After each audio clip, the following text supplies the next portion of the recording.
दोस्तों आज की जो हमारी स्टोरी है उसका सोर्स इंटरनेट से लिया गया है।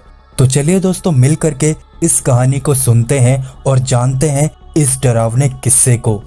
मैं दिल्ली के एक फैक्ट्री में साफ सफाई का काम करता हूँ। मेरा घर फैक्ट्री से 5 किलोमीटर की दूरी पर है।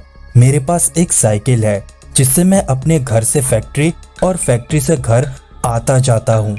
एक दिन जब मैं फैक्ट्री से घर जा रहा था तो रास्ते में मुझे एक लड़की दिखाई दी और वो मुझे घूर घूर कर देख रही थी।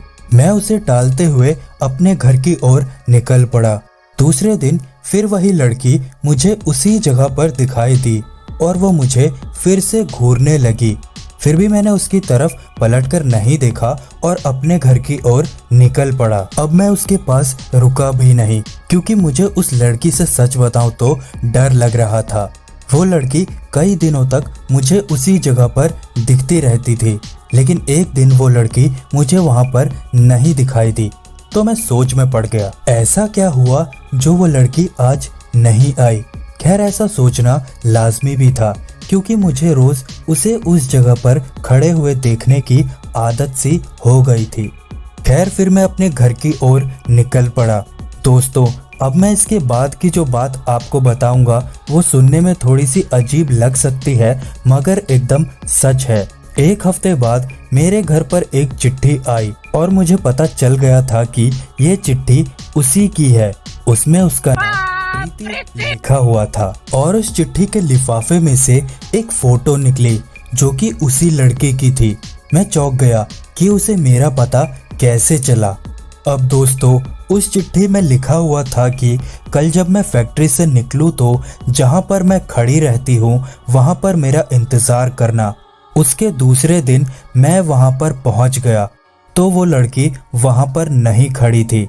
मैंने काफी इंतजार किया लेकिन जब वो वहां पर नहीं आई तो मैं अपने घर की ओर चल दिया और इतने में तभी मुझे याद आया कि वो जो चिट्ठी मुझे आई थी उसमें उसका पता तो होना ही चाहिए। फिर मैं उसका पता पढ़कर उसके पते के अनुसार उसके घर उससे मिलने के लिए गया।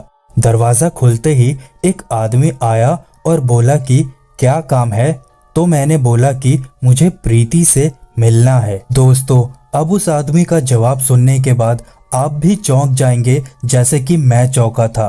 तो उस आदमी ने बोला कि मैं प्रीति का पापा हूँ और प्रीति को मरे हुए 2 महीने हो चुके हैं। और जैसे ही ये सब मैंने सुना तो मेरे हाथ पांव कांपने लगे और मैं सोच में पड़ गया कि वो जो लड़की मुझे रास्ते में मिली थी और जिसने मुझे चिट्ठी भेजी थी वो आखिर कौन होगी। और अंत में जाकर जब मुझे कोई भी जवाब नहीं मिला तो मुझे लगा कि वो उसकी आत्मा होगी। तभी प्रीति के पापा ने मुझे दिखाया कि उसकी तस्वीर पर माला पड़ा हुआ है। तभी मैं भागकर अपने घर पहुंचा और फिर मैंने उस चिट्ठी को जला दिया और उस दिन के बाद से मैंने कभी भी अनजान लोगों से मिलना और उनसे बात करना बंद कर दिया। तो दोस्तों अब आप हमें कमेंट बॉक्स में ये बता सकते हैं कि आपको ये स्टोरी कैसी लगी और इसी के साथ साथ अगर वीडियो पसंद आई तो वीडियो को लाइक कर दीजिए और हमारे इस चैनल को सब्सक्राइब कर दीजिए। तो दोस्तों मिलते हैं फिर किसी अगली वीडियो में।